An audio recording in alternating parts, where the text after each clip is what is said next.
საღამოშიდობის დღეს 4 შაბათია და ზუსტად 22 საათზე დღის მთავარი თემებითა და სტუმრებით პირდაპირ ეთერშია პოლიტიკური თოქ-შოუ პირველი სტუდია მე ეკა მიშველაძე ვარ. რა არის უკანონო მოსმენების წინააღმდეგ ყველაზე ეფექტური გზა და რამდენად დგას ქვეყანაში ეს პრობლემა სისტემურად? არასამთავრობო სექტორის მტკიცებას, რომ ისევ გვისმენენ, გაგრძელება კერძო ტელეკომპანიაში ფარული ჩანაწერების სკანდალით მოყვა. რა ახსნა აქვთ პოლიტიკოსებს კონკრეტული ფაქტის შესახებ, რა საკანონმდებლო რეგულაციებს მიიღებს პარლამენტი და იქნება თუ არა გამკაცრებული კანონის საკმარისი, როგორც მოქალაქეების პირადი ცხოვრების, ასევე სახელმწიფო ინტერესების დასაცავად. ოპოზიციის პოლიტიკური სპეკულაციები არჩევნების წინ თუ საშიში იარაღი ხელისუფლების ხელში. ძველი და ახალი ხელისუფლების წარმომადგენლების პოზიციები და პოლიტიკური დებატები რამდენიმე წუთში პირველ სტუდიაში. გვისმენენ თუ არა, ისევ და გრძელდება თუ არა ქვეყანაში მანკიერი პრაქტიკა. მოსახლეობაში ჩვენ გავაჩინეთ განცდა და ეს რეალურად ჩვენი ქმედებით, ჩვენი საქმით დავამტკიცეთ, რომ მოსმენების დრო საქართველოში დასრულდა. მიწყებენ ჩემს აბსოლუტურად გაუგონარ კამპანიას სახელმწიფო გენშენი გეხება და ამას მეუწოდებ პირდაპირ მნიშვნელობით ქვეყნის ძირგამოწვევ საქმიანობას. ჩემის მხრივ მინდა ბოდიში მოვიხადო იმისთვის, რომ მონაწილეობა მაქვს მიღებული ამ მანკიერი პრაქტიკის ჩამოყალიბებაში. რა ხდება ამ განცხადებიდან ზუსტად ერთ კვირაში? მოსასმენი და სათვალთვალო მოწყობილობა რუსთავიორში. ტელეკომპანიის იმპროვიზაცია თუ უკანონო მოსმენის ფაქტი. ახალი იდეები გაქვთ, იმპროვიზაციის უნარი გაქვთ. ინიციატივებს იჩენთ. აქაც არის ეგრე ფარული კამერები. 2 წლის წინანდელ საქართველოში პრაქტიკულად ყველგან ყველაფერი ისმინებოდა. გამოძიების გასარკვევია, ჩვენ გვაქვს შემთხვევა ძველი დროიდან მოყოლებულ გარკვეულ პრობლემასთან თუ რამე სხვასთან. დაცულია თუ არა ქვეყანაში ადამიანის ერთ-ერთი ფუნდამენტური უფლება და როგორ უნდა იყოს უზრუნველყოფილი პირადი ცხოვრების ხელშეუხებლობა, როგორ წარიმართება და როგორ დასრულდება გამოძიება, რა ეჭვები აქვს ოპოზიციას, არასამთავრობო სექტორს და ხელისუფლებას, რატომ არ ენდობა პროკურატურის გამოძიებას ნაციონალური მოძრაობა და როგორ უნდა გაიმიჯნოს სახელმწიფო უსაფრთხოება პირად ცხოვრებაში ჩარევისაგან. უმრავლესობა ნაცვლად აი ამ უკანონო ფაქტის გაправებისა ვფიქრობ დაინტერესებული უნდა იყოს ობიექტური გამოძიება. ჩვენ თავაზობთ ასე უმრავლესობას, რომ შეიქმნას საპარლამენტო საგამოძიებო კომისია. რა არის ეს მარადიული სურვილი საგამოძიებო კომისიები შეგვახსენონ თავი თუ არის ამაში რაიმე სამართლებრივი ლოგიკა? დღეს გამოძიებას ვაცალოთ. გაეცემა თუ არა პასუხი ყველა კითხვას გამოძიების დასრულების შემდეგ. საპარლამენტო უმრავლესობა და უმცირესობა ერთმანეთის პირისპირ და პოლიტიკური დებატები დღეს პირველ სტუდიაში. დღეს ჩვენ ჩვეულებრივთან შედარებით მოკლე საეთერო დრო გვექნება, რადგან პირველი სტუდიის შემდეგ დაიწყება ევროვიზიის დღიურები, როგორც მოგეხსენებათ, საზოგადოებრივი მაუწყებელი არის ევროვიზიის წარმდგენი, ასე რომ მალე დავამთავრებთ ეთერს, იმედია წინ საინტერესო ეთერი გვერის და ახლა წარმოგიდგენ ჩემს სტუმრებს, როგორც უკვე მიხვდით, დღეს ჩემს შეკითხვებს საპარლამენტო უმრავლესობისა და უმცირესობის დეპუტატები უპასუხებენ, ზაქარია ქუცნაშვილი და ხათუნა გოგორიშვილი არიან დღეს ჩემი სტუმრები. დიდი მადლობა, რომ ჩემი სტუმრები ბრძანდებით და მოგესალმებით კიდევ ერთხელ. მოგესალმებით. ქალბატონი ხათუნასგან დავიწყებ. ქალბატონ ხათუნა, რატომ მოითხოვს თქვენი ფრაქცია საპარლამენტო კომისიის შექმნას? აი ამ ფაქტთან დაკავშირებით გულისხმობ თვალთვალის ფაქტს რუსთავიორში. რატომ ასე? არ ენდობით გამოძიებას? ეს არის ამის მიზეზი თუ რა არის რეალურად? პირველ რიგში მოგესალმებით თქვენ და მივესალმები მაყურებელს. მინდა გითხრათ, რომ ამას რამდენიმე მიზეზი აქვს ეს დამოკიდებულება ჩვენი, რომელიც არის გამოძიების ობიექტურობისადმი, ეს არ იწყება ამ კონკრეტული ფაქტიდან. ამ ეჭვს გვაძლევს ის გამოუძიებელი საქმეები, რომელიც ამ წელიწადნახევრის განმავლობაში ნამდვილად დაგროვდა. მე არ დავიწყებ ჩამონათვალს, იმიტომ რომ საზოგადოებისთვის კარგად ცნობილია ყველა ეს საქმე და ეს საქმეები ერთი რამით გავს ყოველთვის ერთმანეთს. საქმე იმაში გახლავთ, რომ კონკრეტული ფაქტის მოხდენისთან მოხდება თუ არა რაიმე ესა თუ ის ფაქტი, რომელიც საზოგადოების საკმაოდ მაღალ ინტერესს იწვევს და თავისთავად ძალიან მნიშვნელოვანი არის მთლიანად საზოგადოებისთვის, ჩვენ ერთ და იგივე ფაქტს ვაწყდებით ხოლმე. ხელისუფლების წარმომადგენლები, საკმაოდ მაღალი თანამდებობის პირები პირველივე ფაქტის გახმოვანებისას აკეთებენ უკვე დასკვნას და გარკვეულწილად შეკვეთას აძლევენ პროკურატურას და საგამოძიებო ორგანოებს თუ საით უნდა წავიდეს საქმე. ჩვენ ამაზე ვისაუბრებთ აუცილებლად. კარგად ეს ფაქტები და მინდა გითხრათ, ზუსტად ასე იყო ამ შემთხვევაში, როდესაც პირველივე კომენტარში პრემიერ-მინისტრმა ღარიბაშვილმა გამოაცხადა, რომ ეს არის რუსთავი 2-ის დადგმული რაღაცა სპექტაკლი. მე აუცილებლად დავსვავებ შეკითხვას, თუ რამდენად მოახსენს ეს გავლენას. საით უნდა წავიდეს გამოძიება და ეს არის მუდმივად, ეკა თუ შეიძლება დავასრულებ, ეს არის მუდმივად, ფაქტი მოხდება და რა შედეგი უნდა დადოს საგამოძიებო ორგანოებმა, ეს უკვე წინასწარ ხდება ამის გაცხადება. აქედან გამომდინარე, რამდენად სრულფასოვანი გამოძიების საშუალებას იძლევა საპარლამენტო საგამოძიებო კომისიის ფორმატი და რას შეცვლის ეს ამ შემთხვევაში გამოძიების მსვლელობაში რას შეცვლის? რასაც შეცვლის, ეს არის ინფორმაციაზე ხელმისაწვდომობას. არავის, არც ბატონ ზაქარიას, არც მე არ მიგვიწვდებოდა, ეს კანონით დადგენილი არის ხელი საგამოძიებო სტრუქტურების კონკრეტულ ოპერატიულ ქმედებებთან დაკავშირებით და არავის, ხო, საზოგადოებას, თქვენ ჟურნალისტები მხოლოდ იმ ინფორმაციას უნდა დაჯერდეთ, რა ინფორმაციასაც მოგაწოდებთ პროკურატურა და ამ 2 დღის განმავლობაში თუ არ ვწდები, მხოლოდ 2 კომენტარია სულ გაკეთებული ამ ფაქტთან დაკავშირებით და მათ შორის შინაგან საქმეთა სამინისტროს მე მგონი საერთოდ კომენტარი არ გავუკეთებია. რაც შეეხება საგამოძიებო კომისიას, საგამოძიებო კომისიის სხდომა, რომელიც პარლამენტში უნდა გაიმართოს, არის ღია და საჯარო და შესაბამისად ინფორმაციაზე ხელის მისაწვდომობა პარლამენტის წევრებისთვის, პოლიტიკოსებისთვის, საზოგადოებისთვის, არასამთავრობო ორგანიზაციებისთვის, მასმედიის წარმომადგენლებისთვის არის რა თქმა უნდა გაცილებით უფრო მაღალი და გაცილებით უფრო მეტი, ვიდრე კონკრეტულად ერთ ჩაკეტილ პროკურატურის შენობაში გამოძიების შემთხვევაში. კარგით, ბატონ ზაქარიასთან გადავიდეთ. ბატონ ზაქარია, საპარლამენტო კომისიის შექმნის აუცილებლობას თქვენი გუნდი უმრავლესობა თუ ხედავს? ეკა, მოგესალმებით პირველ რიგში. მოით ასე დავსვათ საკითხი, ვის ინტერესში შეიძლება შედიოდეს რუსთავი 2-ის ჟურნალისტების ფარული მიყურადება და ამ შემთხვევაში გასაგებია, რომ საპარლამენტო ოპოზიცია ცდილობს, რომ ეჭვის ის არის გადაიტანოს ხელისუფლებაზე, მაგრამ ისმის შეკითხვა, რა მოტივი აქვს? რა მოტივი შეიძლება არსებობდეს, ხო? და მოტივზეც რა მოტივი შეიძლება არსებობდეს, ხო? ეს ამ შემთხვევაში მე როგორც იურისტი მხოლოდ თეორიული ვერსიების წარმოქმნის საშუალებით ვარ შეზღუდული, იმიტომ რომ იგივე ინფორმაციას ვფლობ, რაც ხათუნა და რაც ნებისმიერი რიგითი მოქალაქე. შესაბამისად, მოტივი შეიძლება იყოს მხოლოდ ერთ-ერთი რამ.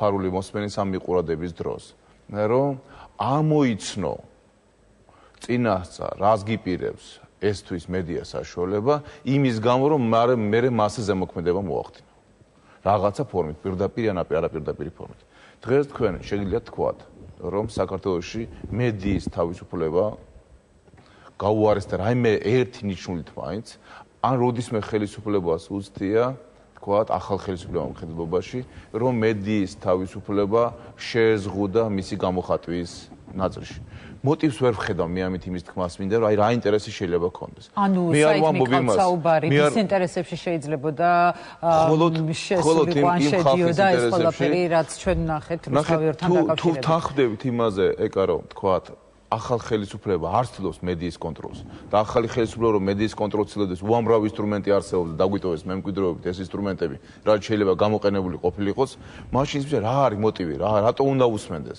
რატო უნდა იყოს ამი დაინტერესება იმის გამო რომ მე გვარამიას ვინმე მთხოვრო ეს გააკეთე ეს რამე ყოფილა რუსთავი 2 ჟურნალისტებს ერთხელ არ ვთქვამთ ბოლო რამდენი წელიწად ნახევრის განმავლობაში ჩვენზე ზეწოლას აქვს ადგილი ჩვენს მიერ მომზადებული სიუჟეტის დაბლოკვას აქვს ადგილი დენის გამორთვას აქვს ადგილი ჟურნალისტურ საქმიანობაში ხელი შეშლას აქვს ადგილი მაშინ რატომ აი ეს ფაქტი რაც თქვენც ნახეთ და ჩვენც ყველამ ნახეთ თქვენი შეფასებით შესაძლოა თუ არა იყოს სულ ერთია ვისი მხრიდან მედიის მუშაობაში გარკვეულწილად ჩარევის მცდელობა თუნდაც ყველა შემთხვევაში ეს ფაქტი ვისი მხრიდანაც არ უნდა მოდიდეს ეს ფაქტი რა შინაარსის მატარებელია მე მასალებს არ ვფლობ და ვერ გეტყვით რა შინაარსის მატარებელი არა მაგრამ ეს ფაქტი რა თქმა უნდა ქმნის უხერხულობას ქმნის დაძაბულობას ქმნის ეჭვს პირველ რიგში ხელისუფლების მიმართ და პირველ რიგში ხელისუფლება არის მოტივირებული რომ გამოძიებული იქნას ამ ტიპის ქმედება მე როგორც ამ შემთხვევაში ხელისუფლების საკანონმდებლო შტოს წარმომადგენელი ასე დავსვამდი საკითხს და მთავრობამ გააკეთა კიდევაც მყისიერი რეაქცია რომ თქვენ ჩვენ ამ ფაქტს აუცილებლად გამოვიდეთ თუმცა ასევე გამოეთქვა ვერსიები თუმცა თქვენ არ მიპასუხეთ მაინც საპარლამენტო კომისიის შექმნასთან დაკავშირებით და მაგაზეც მინდა ანუ ამის აუცილებლობას ხედავთ თუ ვერ ხედავთ საპარლამენტო საგამოძიებო კომისიის შექმნა მიმართული უნდა იყოს, როგორც წესით გვიწერია ჩვენ რეგლამენტში, თანამდებობის პირის მხრიდან რაიმე დარღვევაზე. იქ არის კიდევ ერთი მოტივი, რომ საზოგადოებისთვის მაღალი ინტერესის მქონე საკითხებთან დაკავშირებით. სხვა ინტერესის გამოც, მაგრამ რაც შეეხება იმას, რომ თქვათ, საზოგადოებრივი მაღალი ინტერესი თუ არის, მიმეორებთ აგვიხსნან, დაგვისაბუთონ, ვის რაში ჭირდება ეხა ნიკა გვარამიას. და შუბლაძეს თვალთვალ. აი ვის რა სჭირდება? რომ მე გვარამიას ზემოქმედება მოახდინო, სიუჟეტი არ გაუშვან, რამეში ვის რა სჭირდება? მოტივი ამიხსნან ეკა და სიამონებით დაუშვებ იმ ვერსიას, ხელისუფლებაა დაინტერესებული ამის და ამის გამო.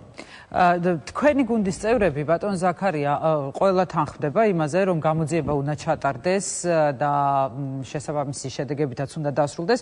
თუმცა ზოგადად იგივე მოტივებთან დაკავშირებით, იგივე მიზეზებთან დაკავშირებით არის განსხვავებული შეფასებები და არაერთგვაროვანი, თუნდაც დღეს ზურაბ აბაშიძე ამბობდა ასეთ რამეს, სამი რამ შეიძლება ეს იყოს. ერთი ის, რომ ეს არის ლეგალური და სასამართლოს მიერ დამტკიცებული მოსმენაზეა საუბარი, მეორე ის, რომ უკანონოა, ხოლო მესამე ვარიანტია იმპროვიზაცია. თქვენ რომელს ემხრობით? ასევე იყო საუბარი, რომ შესაძლოა sapnis ბუშტივით გასკდეთ ის რაც ვნახეთ და შემოგთავაზა რუსთაველმა. თქვენ რომელ მათგანს ემხრობით? უფრო საითკენ იხდებით? არც ერთისკენ არ გადავიხრებთ და ჩემ ხელში არ არის მასალები, აქედან გამომდინარე მე შეფასება გამიჭირდება. მე განყენებულად ვსჯელობ. განყენებთ რატომ უნდა მჭირდებოდეს გვარამიას და შუბლაძეს თვალთვალ. აი რატომ უნდა მჭირდებოდეს? განყენებულად ვსჯელობ სვამ საკითხს და თუ მჭირდება, ესე იგი უნდა მჭირდებოდეს რაღაცა მიზნისთვის. ხო, აი რა მიზნისთვის მჭირდება? აი ეს მოტივი არ არსებობს, ამიტომაც როცა არ არსებობს მოტივი, ან ეს მოტივი ბუნდოვანია, ისმის შეკითხვა მაშინ ვის ინტერესში შეიძლება შედის კრიტიკულად განწყობილი ტელევიზიის გარშემო ასეთ სკანდალის აგორება. ვის ინტერესებში შეიძლება შედიოდეს? ხათუნასაც მივცეთ საშუალება, თქვენ დასვით რამდენიმე შეკითხვა, მოტივი ვის ინტერესში შეიძლება შედიოდეს, თქვენ რა მოტივს ხედავთ და ვის ინტერესები იკვეთება თქვენი აზრით? პირველი რაც მინდა რომ ვთქვა, რომ ზაქროს საუბრის შემდეგ მე კიდევ უფრო გამიმყარდა ის პოზიცია, რომ საპარლამენტო კომისიის შექმნა აუცილებელია და თვითონ ზაქროს საუბარიც ამას ადასტურებს, იმიტომ რომ თქვენ ბრძანეთ, რომ თქვენ გაგაჩინეთ ზუსტად იგივე ინფორმაცია, რა ინფორმაციას გააჩნია საზოგადოებას, ისევე როგორც მე, ისევე როგორც ეკას. საქმე ზუსტად მაგაშია, ბატონო ზაქრო, თქვენ ხართ ხელისუფლების წარმომადგენელი, თქვენ ხართ საპარლამენტო უმრავლესობის ერთ-ერთი ლიდერი და პასუხისმგებლობა თქვენი და რიგითი მოქალაქის საქართველოში არის აბსოლუტურად განსხვავებული. თქვენ არ გაქვთ უფლება, რომ თქვათ, რომ თქვენ არ ფლობთ ინფორმაციას და აქედან გამომდინარე თავ შეიკავებთ რაღაცა კომენტარის. ეს არის ხელისუფლების ხვედრი და ხელისუფლებაში ყოფნის ხვედრი, თუნებას მომცემთ ამას უბრალოდ გეტყვით. აქედან გამომდინარე პირველ რიგში, როგორც მე გავიგე, თქვენივე ინტერესებში უნდა იყოს, რომ ამას სიმართლეს გავიგოთ და სინათლე მოეფინოს ამ საკითხს, იმიტომ რომ თავისთავად ახლა შეფასებები, რომელიც კეთდება ეხლა ჩემთვის ეს ძალიან გასაგები არის, იმიტომ რომ გამოდის პრემიერ-მინისტრი და ამბობს, რომ ეს შეიძლება იყოს იმპროვიზაცია, თუმცა შინაგანად ადამიანებს ზოგადად არ მოწოთ მოსმენა და რაც არ უნდა წახვიდე, ამიტომ მაინც ეს შინაგანი მომენტი და დამოკიდებულება აქვთ, თუმცა მაინც უკან დასახებ გზასაც იტოვებენ იმ შემთხვევაში, თუ პოლიტიკური გადაწყვეტილება ხელისუფლების შიგნით სხვანაირი იქნება მიღებული. სწორედ ამ ვერსიების გამოქვეყნება და არაერთი კონკრეტული პასუხის და ყველა იკავებს კონკრეტული პასუხისგან თავს, იმიტომ რომ არ იციან საიწავა ეს ყველაფერი. მას შემდეგაც პრემიერ-მინისტრი გეუბნება, რომ იმპროვიზაციაა, გამოვიდეს პარლამენტის წევრი, უმრავლესობის წევრი და თქვას, რომ მე ეს არ მომწონს და აუცილებლად უნდა გამოვიძიოთ აქ რაღაცა საშინელება ხდება, რა თქმა უნდა, ეხლა ამას არ იტყვის, ხო, ეს ძალიან მარტივია.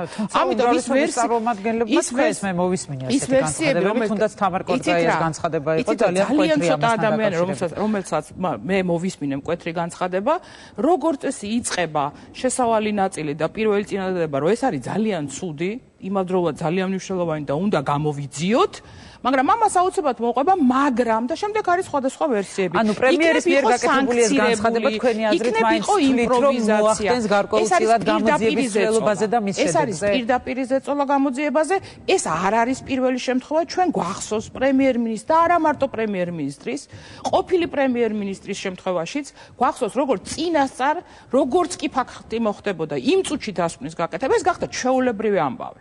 არაფერი ამაში არაჩვეულებრივი არ არის და პირიქით ალბათ ზაქროს რეაქცია ექნებოდა იმაზე, რომ მათმა ლიდერებმა წინასწარ ესეთი დასკვნა არ გააჟღეროს და საზოგადოებას პირდაპირ არ მიაწოდეს, რომ აი ეს არის. და აი ამასთან გვაქვს საქმე და ამიტომ მოხდა ეს ყველაფერი. ამიტომ ეს მხოლოდ და მხოლოდ ისე ვიქითკენ მიდის ყველაფერი და ზაქროს პოზიცია მხოლოდ და მხოლოდ ამყარებს ამას. რაც შეეხება მოტივს, იცით რა, როდესაც საუბარი არის ტელევიზიაზე, როდესაც საუბარი არის საინფორმაციო სამსახურის ხელმძღვანელზე და ასევე გენერალურ დირექტორზე. ხო, მე ნამდვილად არ ვიცნობ ტელევიზიის მუშაობას ძალიან კარგად, თუმცა ჩემი ესე ვთქვათ, მწირი გამოცდილებიდან და შემიძლია ერთადერთი რამე ვთქვა, რომ ეს არის ორი ის ადგილი და ის ოთახი, სადაც ხდება ფინანსური საკითხების გადაწყვეტა და სადაც ხდება საინფორმაციო პოლიტიკის და საინფორმაციო პროგრამების განსაზღვრა. ძალიან მარტივია და ისინი რაში გამოიყენებდნენ. აი ძალიან მარტივია, მაგალითად მე გუშინ უსმინე უბრალოდ ჟურნალისტები თქვენი ყავით ამ გადაცემაში და იქიდან მოვისმინე, იმიტომ რომ მე ნამდვილად ახლა ჩემთვის ეს არ არის ცნობილი, მაგრამ ზუსტად თქვენმა კოლეგებმა ეკა თქვენს რომ ჟურნალისტებისთვის ჟურნალისტური საიდუმლოება არის ერთ-ერთი უპირველესი და უპირატესი, როდესაც ისინი თავიანთ სამუშაო ოთახში იღებენ კონკრეტულ ინფორმაციას, კონკრეტული წყაროდან. ელემენტარულად, როდესაც ისინი ლაპარაკობენ ტელეფონზე, მე მხოლოდ გუშინდელ თქვენი კოლეგების ნათქვამს ვიმეორებ, რომ ცნობილი ხდება ვისგან იღებენ ამ ინფორმაციას. ეს არის ერთი მაგალითი.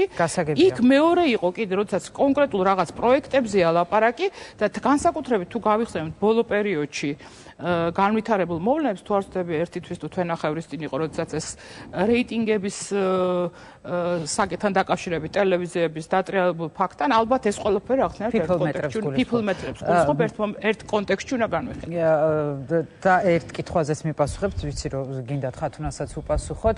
როგორ ფიქრობთ, აი ეს განცხადებები, რომელიც ქალბატონმა ხათუნამაც ახსენა და ჩვენც ყველა მოვისმინეთ პრემიერის განცხადება, თქვენ როგორ ფიქრობთ, მოახდენს გამოძიების მსვლელობაზე, გარკვეულ გავლენას ან შედეგზე? კეთილი, პირველ რიგში ხათუნამ თქვა, რომ ხელისუფლების წარმომადგენლების ხვედრია, რომ ყველაფერი იცოდნენ. პასუხისმგებლობა არა, ზაქრო, პასუხისმგებლობას იზიარებ ყველაფერზე. იცი თუ არ იცი იმის მიუხედავად. ეს არის ხელისუფლების ხვედრი. შეიძლება ბევრი რამე არ იცოდე, მაგრამ პასუხისმგებლობა თანაბარი გაქვს, ვინც იცის იმასთან. დავასრულებინათ, ხო? არა, მე უბრალოდ შევასწორე, ეს არის ნაციონალური აზროვნების გამოვლინება სამართლებრივ სახელმწიფოზე. როცა ერთ ქვაბში ხარშავენ ხელისუფლების ყველა განშტოებას, მოვალეობებს და უფლებებს. ეს არის ამათ ფილოსოფია, რომ თუ უმრავლესობაში ხარ, შინაგან საქმეთა მინისტრი შენ ხარ, პროკურორი შენ ხარ, მოსამართლე შენ ხარ და ჟურნალისტი შენ ხარ. ეს არის მათი ფილოსოფია. ჩვენ ამით განსხვავდებით მაგათაგან, რომ ჩვენ სამართლებრივი სახელმწიფოს ფილოსოფიას მივდივ და ვამბობთ, რომ მე არ ვაგებ პასუხს გამოძიებაზე, ბრალდებაზე, მართლმსაჯულებაზე, მე ვაგებ პასუხს კანონ-შემოქმედებით საქმიანობაზე და წარმომადგენლობით საქმიანობაზე. თუ ხათუნა ამბობს იმას, რომ ყველაფერზე პასუხს აგებს ხელისუფლების წარმომადგენელი, თქვათ, კონკრეტულ საქმეთა მიმართებაში, მე ამას არ დავეთანხმები. პოლიტიკური პასუხისმგებლობა სხვა, სამართლებრივი პასუხისმგებლობა განსხვავებულია ამისაგან თავიდან ბოლომდე. მეორე, მოტივზე როცა ვთხოვე მას დაასახელა ფული და ინფორმაცია. რომ თურმე ხელისუფლებას აინტერესებს ფინანსური პროექტები თქვა. ესე იგი, ხელისუფლებას აინტერესებს თურმე საიდან მიდის ფული რუსთავი ორში და ხელისუფლებას აინტერესებს თურმე რა ინფორმაცია იმით. ფული საიდან მიდის ხათუნა რუსთავი ორში, ბუღალტრული დეკლარაციიდან ყოველთვიურად ჩანს. აქედან გამომდინარე, საიდან მიდის, ვისგან მიდის, რა დანიშნულებით ეს ქართული საგადასახადო კანონმდებლობა კრძალავს ანონიმურ შემოწირულობებს, მათ შორის ამ სფეროშიც. აქედან გამომდინარე, ფული რა მიდის რუსთავი ორში, ყველაფერი კარგად იცის, რუსთავი ორის ბუღალტერი ვალდებულია ყოველთვიურად ჩაავაროს დეკლარაცია. რაც შეეხება ინფორმაციას, მოტივი რომ დაასახელა. მითხარით ერთი ინფორმაცია, რომელიც დაბლოკილი იქნა ხელისუფლების წარმომადგენლების მხრიდან, იგივე ირაკლი ღარიბაშვილის მითითებით, ერთი ფაქტი დაასახელეთ, როცა დაბლოკილი იქნა რამე ინფორმაცია. და მე დაგისახელეთ უამრავ ფაქტს, როცა თქვენი ხელისუფლებაში ყოფნის დროს ფინანსების დაბლოკილი იქნა და ინფორმაციას დაბლოკილი იქნა. და გავარჩიოთ ახლა თუ გნებავთ ეს ამ რაკურსში რა იყო და რა. ყველაფრის გარჩევას ერთი წუთი კიდე ერთ კითხვას დავსვავ ხათუნას შეიძლება რაღაცას უპასუხებ უბრალოდ. რაც შეეხება პასუხისმგებლობას, თქვენ სამართლებრივ პასუხისმგებლობაზე ისაუბრეთ ბატონო ზაქრო და არა პოლიტიკურზე, როგორც მე გავიგე, მე უბრალოდ თავისუფლებას მივცემ თქვენი იურისტი ბრძანდებით და შეგახსენებთ რომ პარლამენტის ფუნქცია მხოლოდ კანონშემოქმედებით საქმიანობა არ არის. ზუსტად იგივე ფუნქცია პარლამენტის, როგორც არის კანონშემოქმედებითი საქმიანობა, არის აღმასრულებელ ხელისუფლებაზე კონტროლი. პირდაპირ წერია ეს კონსტიტუციური ნორმა. შესაბამისად, თქვენ უმრავლესობას მარტო ის კი არ გევალებათ. ხათუნა მოტივს ვერ ახსენეთ. უკაცრავ დავასრულებ თუ შეიძლება. უმრავლესობას მარტო ის კი არ გევალებათ, რომ მომეცით საშუალება რომ კითხვა კანონ პროექტზე ღილაკზე ხელი მიაჭიროთ, ისე რომ ვერ დავსვავ თქვენ არ გეხებათ, მაგრამ ხშირ შემთხვევაში ისე რომ წაკითხულიც არ იყოს, რა შემოიტანა მთავრობამ და კომპოსტირების ფუნქციას ასრულებდეს პარლამენტი, კიდევ ერთხელ მე პირადად თქვენ ეს არ გეხებათ, მაგრამ ძალიან ბევრი ასეთი უმრავლესობაში. ზუსტად ასეთივე ფუნქცია პარლამენტის არის, რომ ზედამხედველობა განახორციელოს რამდენად კანონიერად და რამდენად კანონის და უფლებამოსილების ფარგლებში მუშაობს აღმასრულებელი ხელისუფლება, რასაც ამ მიმართულებით უნდა აღიაროთ, რომ ნოლი კი არ უარყოფითი არის პარლამენტის. ერთი წუთით კითხვა უნდა დავსვა, იმიტომ რომ დრო ცოტა მაქვს დასაწყისშიც თქვი და ამ დროს ბევრი კითხვა მაქვს კიდევ დასასმელი ვერ მოვასწრებ და შეძლებს დაგვარად შევეცდები რომ რაღაც მაინც მოვასწრო. ერთი კითხვა ამ პასუხისმგებლობებთან გაზიარებასთან დაკავშირებით თქვენს გუნდს ქალბატონ ხათუნას ვეკითხები ამ შემთხვევაში ხშირად ადანაშაულებენ უკანონო მოსმენების პრაქტიკის დანერგვასთან დაკავშირებით, ამასთან დაკავშირებით ნიკა გვარამიამაც მოიხადა გუშინ ბოდიში, აი ამ პასუხისმგებლობას ამ პათოს რამდენად იზიარებთ? საქმე იმაში გახლავთ, რომ ორი რაღაც უნდა გავამიჯდოთ ერთმანეთისგან, ერთი არის, რომ სასამართლოს მიერ სანქცირებული მოსმენები და მეორე არის უკანონო მოსმენები. ხო, ეს ორი სხვადასხვა რამეა. პირადად ჩემთვის, როგორც ერთი ადამიანისთვის, ნებისმიერი მოსმენა სასამართლოთ იქნება სანქცირებული თუ სასამართლოს გარეშე, აბსოლუტურად ერთნაირად მიუღებელია. სასამართლოს სანქცია ქონდა, გიგი უგულავა რომ თავის 13 წლის შვილს ელაპარაკებოდა, ისიც სასამართლო მისანებართო მოусმინეთო, მაგრამ ეს ხო არ არის ამ შემთხვევაში მთავარი, არა? მთავარი არის ერთი რამე. საკანონმდებლო ჩარჩოები, რომელიც არის ახლა რის საშუალებას იძლევა და რა უნდა გამოსწორდეს ამ მიმართულებით. მე ძალიან არის ამ კანონმდებლობის გამკაცრებაზე საუბარი, არასამთავრობო სექტორს აქვს ფართო მასშტაბიანი, მაგრამ მინდა გითხრათ, რომ გასული წლის ივლისშია შემოსული კანონპროექტი. გასული წლის ივლისში არის ინიცირებული არასამთავრობო ორგანიზაციების მიერ მომზადებული კანონპროექტი და უმრავლესობის ერთ-ერთი ლიდერი შალვა შაგულიძეა ინიციატორი. თქვენ ვერ ნახავთ ვერც ერთ კანონპროექტს, რომელიც უმრავლესობის წევრის მიერ არის ინიცირებული, ამ მთავრობის მიერ არის ინიცირებული ამ პერიოდის განმავლობაში, რომლის მიღებასაც განხილვას ორ კვირაზე მეტი მოანდობა პარლამენტმა. თქვენ დღეს საუბრობთ აი ამ კანონმდებლობის გამკაცრებაზე და აუცილებლად უნდა დავსვა შეკითხვა, რატომ არ იყო შესაძლებელი კანონმდებლობის გამკაცრება 2 ან 3 წლის წინ თუნდაც. მე გეუბნებით, როდესაც სწორედ ამაზე აპელირებს, რომ აი ჩვენ დროს ასე ცუდად იყო, ზუსტად იგივე საგრძელებენ. აბსოლუტურად არაფერი არ შეუძლიათ. ძალიან მარტივი აკრიტიკო ადამიანი, მაგრამ ზუსტად იგივენაირად გააგრძელო მუშაობა და არაფერი არ შეცვალო. მინდა გითხრათ, პატივცემულო ხელისუფლების წარმომადგენლ, რომ თუ რამე ცუდი ქონდა და თუ რამე შეცდომას უშვებთ, 10ჯერ მეტი დაუშვით უკვე და ყველაფერში გაგვასწრებთ. შეიძლება დაასრულოს და შემდეგ ბატონ ზაქარია და ჩვენც უნდა დავასრულოთ. უკვე გვაჯობეთ და ყველაფერში უკვე გაგვასწრებთ. თუ რამე კარგი კეთდებოდა, ის არის გაჩერებული და იქ არ აკეთებთ არაფერს, თორე ცუჩი შეგიძლიათ აღარ შეგვეჯიბროთ უკვე გვაჯობეთ. კარგით, ეს კანონმდებლობაზეც ამაზე ამ ბოლო იმაზე არ გავაკეთებ კომენტარს, რომ სუჯში ყველაფერში გვაჯობეთ, ეს ხალხი შეაფასებს ამას და ამომრჩეველი გადაწყვეტავს, რა გავაკეთეთ ამ წელიწადნახევრის განმავლობაში უკანონო მოსმენებთან დაკავშირებით. პირველი, ის მემკვიდრეობა, რაც დაგვიტოვეს ნაციონალურ მოძრაობა, ის მემკვიდრეობა მოვსპეთ და გავანადგურეთ. ძალიან კარგად ჩანს, როგორ ამოსპარი შესაბამისად, ჩემი შეცდომა იყო დაშვებული იქ, რომ მოსპობას უნდა გაძღოლოდა ის თუ ვინ იყვნენ დამკვეთები მათი მხრიდან აი ამ უკანონო მოსმენების და შესაბამისად ამათ რიგებში ბევრმა მიცემოდა პასუხისმგებლობა შეექმნებოდა სწორე, ვინც ამ პოლიტიკურ დავალებებს აძლევდა უკანონო მოსმენების ჩამოტარებას და სული სამოხდის ამჯერად კანონმდებლობის გამკაცრება ამ პრობლემას მოაგვარებს ბატონ ზაქარია. რაც გავაკეთე.